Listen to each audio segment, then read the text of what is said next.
Sri TV நேயர்களுக்கு வணக்கம். இன்னைக்கு ஈரானுக்கும் அமெரிக்க ஆதரவு படைகளுக்கும் இடையிலான யுத்தம் ஆரம்பித்திருக்கிறது. நம்ம செய்திகளை தொடர்ந்து பார்த்து வருகிறோம்.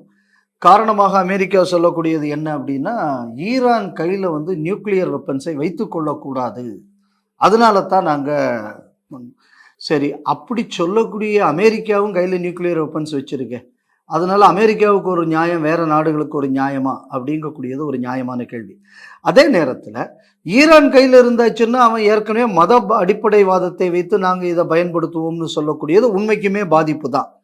அதனால் அது எதிர்க்கப்பட வேண்டும். அது தான் இந்த நியூக்ளியர் வெப்பன்ஸுக்குள்ள ஒரு கிரைட்டீரியாவாக இருந்திருந்தால் பாகிஸ்தான் நியூக்ளியர் வெப்பன்ஸ் வைத்துக் கொள்வதற்கு அமெரிக்கா எப்படி அனுமதிக்கலாம் அப்படின்னு சொன்னா அதையும் நீங்க டிஸ்மேண்டில் பண்ணியிருக்கணுமே. அப்ப பார்க்கும்போது அமெரிக்காவின் இரட்டை நிலைப்பாடைத்தான் நம்ம இந்த இடத்துல கவனிக்கிறோம். நீங்க ஒன்று நியூக்ளியர் வெப்பன்ஸ் யாரு கையிலையும் இருக்கக்கூடாதுன்னு உங்க கையிலையும் இருக்கக்கூடாது. அப்படி நீ ரோக் நேஷன்ஸ் கையில தான் இருக்கக்கூடாது அப்படின்னு சொன்னா த ஒர்ஸ்ட் ரோக் நேஷன் கூடியது பாகிஸ்தான். ஆனா நீ பாகிஸ்தானை மட்டும் ஆதரிக்கிற, ஈரான் ஆதரிக்கல அப்படின்னு சொல்லும் போது உனக்குள்ள இந்த நியூக்ளியர் வெப்பன்ஸ் அப்படிங்கக்கூடிய நிலைப்பாடே முதல்ல தவறானது அப்படிங்கக்கூடியதை முதல்ல புரிஞ்சுக்கணும். அதனால இந்த பின்னணி என்பது நியூக்ளியர் வெப்பன்ஸ் யார்கிட்ட இருக்கு என்பதற்கான பின்னணியில் இந்த யுத்தம் நடத்தப்படவில்லை. இந்த முதல் பாயிண்ட்டை நம்ம புரிஞ்சுக்கணும். ரெண்டாவது, இது நான் திருப்பி இந்த நாட்டில் இல்லை, உலகத்தில் இருக்கிற எல்லா துலுக்கண்டையும் சொல்ற விஷயம் என்ன அப்படின்னா, உங்களுக்குள்ள அடிப்படை சித்தாந்தவாதத்தை வைத்து கொண்டு இருக்கும் வரை உங்களை பலர் பகடைக்காய்களாக பயன்படுத்துவார்கள். அவன் வளர்ச்சிக்கு உங்களை அடியாட்கள் மாதிரி பயன்படுத்துவார்கள். நீ பாருங்க, பயங்கரவாதத்தில் அதிகம் செத்து போனதே உலகம் முழுக்க துலுக்கம் தான். இப்போ இந்த சண்டையில் பாருங்க, முதல் மிசைல் இஸ்ரேல் மேலே அடித்ததுக்கு அப்புறம் பெரும்பாலான மிசைல் ஈரான் எங்க ஏவி இருக்காங்க அப்படின்னு பார்த்தாச்சுன்னா அரபு நாடுகளில் இருக்கக்கூடிய அமெரிக்க தளங்கள் மீது தான் ஏவப்பட்டது அப்படின்னு சொல்றாங்க. இதுல பல ஏவுகணைகள் வேற பகுதிகளிலையும் விழுந்திருக்கு. இன்னும் சொல்ல போயாச்சுன்னா அரபு நாட்டில் ஒரு எகிப்தியன் கொல்லப்பட்டதாக ஒரு செய்தி வந்தது. நான் அந்த ரெக்கார்டிங்க்கு வர்றதுக்கு முன்னாடி சாயங்காலத்திலிருந்து பல அரபு நாடுகளில் நமது நண்பர்களை தொடர்பு கொண்டு பேசும்போது பல இடங்களில் இன்னும் வெடிகுண்டு சத்தம் கேட்கிறது அப்பப்ப அப்படின்னு சொல்றாங்க. அப்ப கடுமையான தாக்குதல்களில் இன்னைக்கு மாட்டிக்கொண்டு இருப்பது அரபு நாடுகள் தானே தவிர ஈரானால் சுட்டிக்காட்டப்பட்ட இஸ்ரேலோ அமெரிக்காவோ இல்லை. அப்போ நம்ம எதை புரிஞ்சுக்கணும் அப்படின்னா, அவங்க சொன்ன காரணம் என்ன? அமெரிக்காவுக்கு அவர்களெல்லாம் தளம் கொடுத்த காரணத்தினால் நாங்கள் இப்படி செய்து விட்டோம், அதனால தான் நாங்கள் அரபு நாடுகள் மீது தாக்குதல் நடத்துகிறோம்னு ஈரான் சொல்றது. அப்போ அமெரிக்காவுக்கு தளம் கொடுத்த சுன்னி முஸ்லீமை ஷியா முஸ்லீம் அடிக்கிறார். இப்போ ஒரு அடுத்த கேள்வி நமக்கு முன்னாடி வருது என்ன அப்படின்னு சொன்னா, இப்போ அண்மையில் சவுதி அரேபியாவுக்கும் பாகிஸ்தானுக்கும் இடையில ஒரு ஒப்பந்தம் ஏற்பட்டது. என்ன ஒப்பந்தம்னா, பாகிஸ்தான் மீது ஒரு தாக்குதல் நடத்தப்பட்டாலோ சவுதியின் மீது ஒரு தாக்குதல் நடத்தப்பட்டாலோ அந்த இரண்டு நாடுகளும் அதனை எதிர்கொள்ளும்னு. சரி, இப்ப சவுதி மேல இப்ப ஈரான் தாக்குதல் நடத்தியிருக்கு. இப்ப பாகிஸ்தான் என்ன பண்ண போகுது? ஈரானுக்கு எதிராக ஏன் இதுவரை தாக்குதல் நடத்தவில்லை? அப்போ இந்த ஒப்பந்தமே விளங்காத ஒப்பந்தங்கக்கூடியதை இந்த இதில் நம்ம கவனிச்சிட்டோம். அப்போ என்ன நம்ம கவனிக்கணும் அப்படின்னு பார்த்தாச்சுன்னா, நரேந்திர மோடி நேத்தனியாகுவை சந்தித்தார், அதனால முஸ்லிம்களுக்கு எதிரான அனைவரும் ஒன்று கூடுகிறார்கள், அதனால நம்ம இதை விடக்கூடாதுன்னு சொல்லி பாகிஸ்தான் முதல்ல பேசிச்சு. ஆனால் அந்த நேரத்தில் பாகிஸ்தான் தான் சவுதியோட போட்ட ஒப்பந்தத்தை மறந்துருச்சு. அதை விடுவோம் முதல்ல.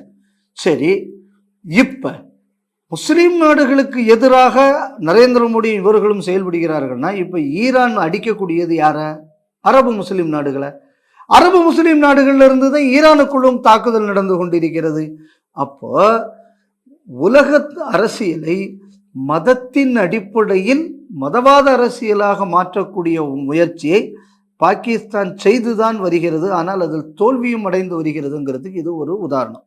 அப்ப நீங்க இந்த பின்னணியில எதை பார்க்கணும் அப்படின்னா, கடந்த ஒரு வாரமாக ஆப்கானிஸ்தானுக்கும் பாகிஸ்தானுக்கும் இடையில சண்டை நடந்துகிட்டு இருக்கு. அப்ப இந்த சண்டைக்கு என்னெல்லாமோ பல காரணங்கள் சொல்றாங்க. ஆனா இந்த என்னன்னா, அமெரிக்காவுக்குள்ள தளத்தை பாதுகாப்பதற்காக பாகிஸ்தான் செய்தது, இல்ல பாகிஸ்தான்ல இருக்கக்கூடிய பயங்கரவாதிகளுக்கு எதிரான இதை நடவடிக்கையைத்தான் பாகிஸ்தான் ஆப்கானிஸ்தான்ல செய்கிறதுன்னு எல்லாம் சொல்றாங்க. உண்மை என்ன அப்படின்னு சொன்னா, இப்ப பாருங்க, ஈரானுக்கு ஆதரவாகவோ இன்னைக்கு பாகிஸ்தான் பேசுதுன்னு வைங்க, பேசியாச்சுன்னா என்ன பிரச்சனை வரும்? ஏன்டா நீ இவ்வளவு நாளும் யூதன், அதாவது இந்தியாவும் இஸ்ரேலும் தான் துலுக்கனுக்கே எதிர்ன்னு சொல்லி நீ அரசியல் பண்ணிக்கிட்டு இருக்க. இப்போ என்னடான்னா ஈரான்காரன் யாரடா அடிக்கிறான்னா சவுதியில் இருக்கிற சுன்னி துலுக்கன் அடிக்கிறான், அவன் திரும்பி ஷியா துலுக்கன் அங்கிருந்து வெள்ளக்காரன் அடிக்கிறான். இப்போ இந்த சண்டையில் நாம் இப்போ ஈரானுக்கு சப்போர்ட் பண்ணிட்டோம் அப்படின்னு சொன்னால் என்ன ஆகும் அப்படின்னா, அமெரிக்கா தயவில் வாழ்ந்துக்கிட்டு இருக்கோம், அமெரிக்கா நம்ம பிளக்க பிடிக்கி போடுவாங்கிற பயம் ஒரு பக்கம். சரி, அந்த பக்கத்துக்கு சாதகமாக ஈரானை இவன் அடிக்க போயாச்சு அப்படின்னா, அப்போ என்னடா நீ முஸ்லீம் ஒற்றுமைன்னு சொல்லிக்கிட்டு நீ என்னடா அவன் அடிக்கிற அப்படின்னு உள்நாட்டு முஸ்லீம் பாகிஸ்தான் அடிச்சு விடுவான். அப்போ என்ன செய்யணும்? பாகிஸ்தானில் இருக்கக்கூடிய துலுக்கனை இந்த உலகத்தில் நடக்கக்கூடிய இந்த அரசியலிருந்து அப்படியே திசை திருப்பி, உனக்கு இப்போ ஆப்கானிஸ்தான் எதிரி, நம்மளும் ஆப்கானிஸ்தானை மட்டுமே இப்போ சண்டை போட்டுப்போம், இதை மட்டும்தான் நீ மனசில் வைத்துக்கொள்ள வேண்டும் அப்படின்னு சொல்லி 2 துலுக்க நாடுகளுக்கு இடையில் இருக்கக்கூடிய சண்டை அவன் நாட்டுக்குள்ள பிரச்சனையாகி விடக்கூடாது என்பதற்காக அவன் இன்னொரு துலுக்க நாட்டை அடிக்கிறான். நல்லா தெரிஞ்சுங்க, உலகம் முழுவதையும் சகோதரத்துவத்திற்குள் கொண்டு வருவது இஸ்லாம்னு நம்ம ஊர்ல இந்த ஒரு 2ஆம் தர அரசியல்வாதி அவரு என்ன திருமாவளவன் ஒருத்தர் அடிக்கடி பேசிக்கிட்டு இருப்பார். இந்த உலக சகோதரத்துவம் இப்ப எப்படி நடந்துகிட்டு இருக்குன்னு பார்த்தீங்கன்னா, ஈரானுக்கும் அரபு நாடுகளுக்கு கிடையாது. ஈரான்னு சொன்னா பாரசீக துலுக்கனுக்கு அரபு துலுக்கனுக்கு இடையில் இருக்கக்கூடிய சண்டை, இதுல பலூச்சு துலுக்கனும் பஞ்சாபி துலுக்கனும் சிந்தி துலுக்கனும் காஷ்மீரி துலுக்கனும் போகக்கூடாது என்பதற்காக பாகிஸ்தான் துலுக்கன் ஆப்கானிஸ்தான் துலுக்கன் அடிக்கிறான், ஆப்கானிஸ்தான் துலுக்கன் பாகிஸ்தான் துலுக்கன் அடிக்கிறான். என்ன அப்படின்னு எப்படிரா அப்போ முஸ்லிம்களை ஒருங்கிணைக்கிறது அப்படின்னா, சண்டையில தான் ஒருங்கிணைக்கணும். யார் யாரை கொள்றது பாருங்க. இந்த மொத்த சண்டையில அமெரிக்காவுக்கு பெரிய பாதிப்பு இல்லை, இஸ்ரேலுக்கு பெரிய பாதிப்பு இல்லை. பாதிப்பு மேக்சிமம் துலுக்க நாடுகளுக்கு மட்டும்தான் இன்னைக்கு பாதிப்பு. அப்போ இது ஏன் இது நடக்குது அப்படின்னு பார்த்தாச்சுன்னா, ISISங்கக்கூடிய ஒரு அடிப்படைவாத சித்தாந்தத்தை வச்சு ஒரு அமைப்பு உருவாக்கினீங்க, அல் கைதாங்கக்கூடிய ஒரு அமைப்பு, இது எல்லாமே அமெரிக்கன் ஸ்பான்சர்டு அமைப்புகள். அப்போ இது எல்லாம் ஏன் உங்க நாடுகளில் நடக்குது அப்படிங்கக்கூடியதை முஸ்லீம்கள் முதல்ல நீங்க யோசனை பண்ணி பார்க்கணும். ஏன்னா உங்கள்கிட்ட இருக்கக்கூடிய இந்த அடிப்படைவாத சித்தாந்தத்தை வைத்து உங்களை அடிப்படைவாதிகளாக்கியாக மாற்றினால் நீங்க இப்படித்தான் போவீங்க. இதை அழகாக தெரிந்து கொண்டவன் அமெரிக்காக்காரன். அதனால துலுக்க நாடுகளை நீங்கள் காப்பாற்றிக் கொள்ள வேண்டும்னு நீங்க முதல்ல அடிப்படைவாதத்தை விட்டு வெளியேற வேண்டும்ங்கக்கூடியது இந்த போரிலிருந்து நீங்க தெரிஞ்சுக்க வேண்டிய ஒரு மெசேஜ். 2வது, எந்த நேரத்தில் இந்த தாக்குதல்கள் நடக்கிறது அப்படின்னு பார்க்கணும். எங்களது புனித மாதமான ரம்ஜான் அப்படிம்பீங்க, இந்த மொத்த சண்டையும் ரம்ஜான்ல தான் நடக்குது. இதுக்கு முன்னாடி அமெரிக்கா தாக்குதல் நடத்திச்சு, அப்பவும் அது ரம்ஜான்ல தான் நடத்திச்சு. இன்னைக்கு இப்ப பரஸ்பர தாக்குதல்களும் ரம்ஜான்ல தான் நடந்துகிட்டு இருக்கு. அப்ப இதை நீங்க என்ன புரிஞ்சுக்கணும் அப்படின்னு சொன்னா, உங்களுக்குள்ள இந்த அடிப்படைவாத சித்தாந்தங்களும் உங்களுக்கு இருக்கக்கூடிய இந்த பிரச்சனைகளும் உங்களுக்கே இன்று எதிரியாக மாறிவிட்டது. இப்போ புனிதமான ரம்ஜானில் தாக்கி விட்டார்களே, இப்போ சரி ஈரான் படித்தான் உடனே என்ன சொல்ல முடியும், ஷியா சுன்னி அடிச்சு விட்டான் பே. இப்போ அவன் அங்கேருந்து அடித்தான்னா சுன்னி ஷியாவை அடிச்சு விட்டான்னு சொல்ல போறிய. அப்போ நீங்கள் இப்போ பார்த்தீங்கன்னா இன்றைக்கி காஷ்மீரில் ஷியா துலுக்கன்லாம் இன்றைக்கி போராட்டம் நடத்தியிருக்காங்க, ஈரான் மீது நடந்த தாக்குதலை நாங்கள் கண்டிக்கிறோம் அப்படின்னு. அப்போ சுன்னி துலுக்கன் ஏன் இந்த போராட்டத்துக்கு வரல? அப்போ இஸ்லாம் என்பது ஒரு சர்வதேச, அதாவது பேன் இஸ்லாமிக் ஐடென்டிட்டி, தாருல் இஸ்லாம். அந்த தாருல் இஸ்லாம் என்பதே ஒரு ஓட்டை. இது இந்த போருங்கக்கூடியது நமக்கு வெளிப்படுத்தி இருக்கிறது. இப்போ ரம்ஜானில் இப்படியெல்லாம் தாக்குதல்கள் நடத்துகிறார்களே, ஒரு புனித மாதம், மக்கள்லாம் இந்த நேரத்தில் விரதம் இருக்காங்க, இந்த நேரத்தில் பயபக்தியோடெல்லாம் இருக்காங்க, இந்த நேரத்தில் இதை செய்யலாமா அப்படின்னு பலர் கோரிக்கை வைக்கிறாங்க. நம்ம நாட்டிலே பலர் அந்த மாதிரியெல்லாம் இந்த சமூக வலைத்தளங்கள்லாம் பதிவிடுறாங்க. ஆனால் பதிவிடக்கூடியவர்கள் நீங்கள் திப்பு சுல்தான் படத்தையும் நீங்கள் வச்சிருக்கீங்க உங்களுக்குள்ள டிபியில். அப்படித்தான் இந்துக்களுக்குள்ள புனித நாளான தீபாவளியில் நம்ம மாண்டயம் ஐயங்கார்கள் இருக்கக்கூடிய மேலக்கோட்டைங்கக்கூடிய ஒரு புனிதமான ஸ்தலத்தில் திப்பு சுல்தான் அங்கே இருக்கக்கூடிய ஆம்பளைகளை எல்லாம் வெட்டி கொன்று அந்த தீபாவளியை இருட்டு தீபாவளியாக மாற்றினான் என்பது வரலாறு.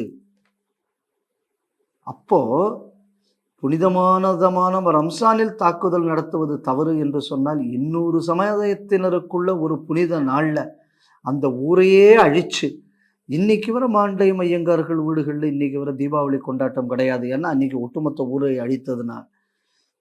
ஆனால் மானங்கட்டு சில மாண்டைய ஐயங்கார்களும் இருக்கிறார்கள். இப்போ ஒரு சுருக்கமாக சொல்ல போனால், ஜெயலலிதா அம்மையார் வந்து மாண்டைய ஐயங்கார் சமுதாயத்தைச் சேர்ந்தவர்.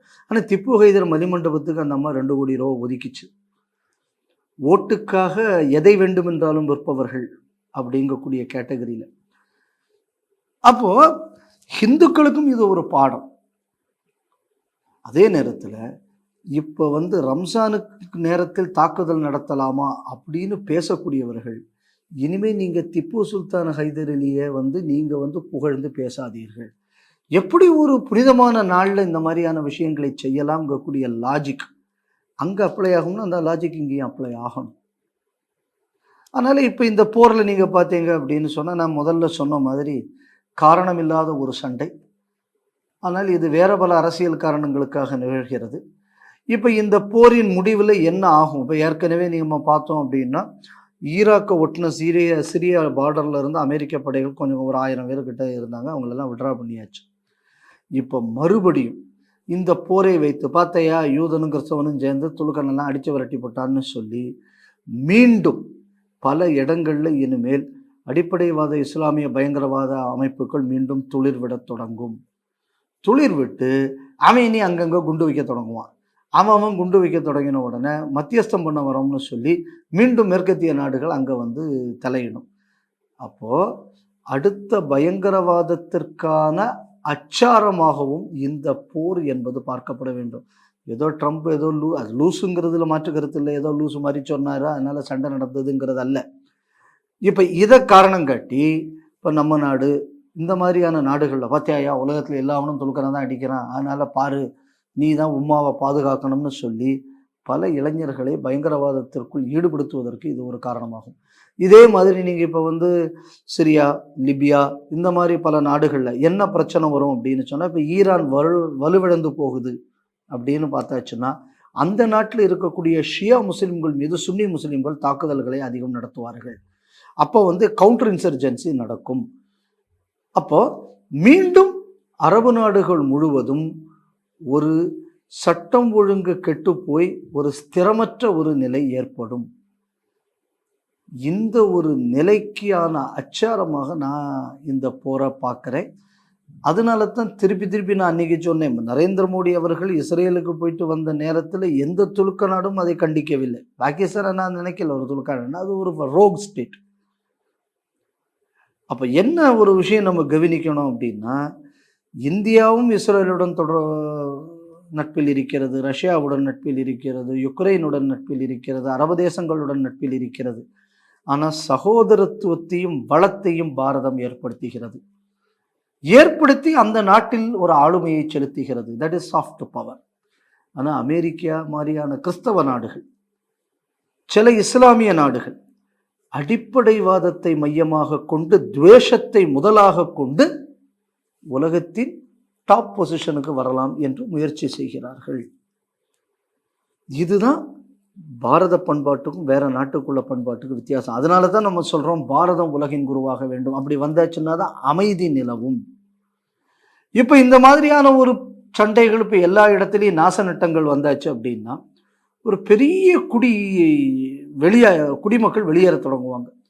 பிஸ்னஸ் பாதிக்கப்படும். இவ்வளோ நாள் இருந்த வசதிகள் மாறிக்கப்படும். இவெல்லாம் அடுத்தது எங்கே போவோம்? யூரோப் மாதிரி ஏதாவது ஒரு நாட்டுக்கு ரெஃப்யூஜியாக போவான். இப்போ அங்கே இருக்கக்கூடிய இடதுசாரி அரசியல் பின்னணி கொண்ட கட்சிகள் ஆட்சியில் இருக்கக்கூடிய இடத்துல இந்த ஃப்ரீ மைக்ரேஷன் பாலிசி எல்லாம் சொல்லும்போது, இங்கே இருக்கிற பயங்கரவாத குழுக்களுக்குள்ள தாக்கம் உலகம் முழுவதும் ஏற்படும். உலகம் முழுவதும் இந்த இஸ்லாமிய அடிப்படைவாதம், பயங்கரவாதம் தலை தூக்குவதற்கு இந்த அரபு நாடுகளின் அழிவு காரணமாகும்.